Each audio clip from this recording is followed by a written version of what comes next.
गंगापूर वैजापूर मार्गावरील तांबुळगोटा फाट्याजवळ शनिवारी लासलगाव आग्राच्या एसटी बस आणि दुचाकीची समोरासमोर जोरदार भीषण धडकेत एका दुचाकीस्वाराचा जागीच मृत्यू झाला।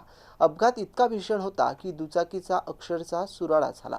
तसेच मृताच्या शरीराचे शीर आणि धड वेगळं होऊन रस्त्यालगतच्या शेतात फेकलं गेलं। या हृदयद्रावक घटनेमुळे परिसरात एकच खळबळ उडाली।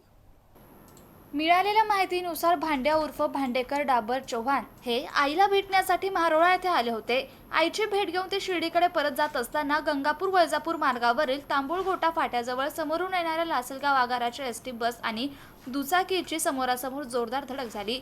या भीषण अपघातात भांड्या चव्हाण यांचा जागीच मृत्यू झाला। धडक इतकी भीषण होती की दुचाकीचा पूर्ण चुराडा झाला।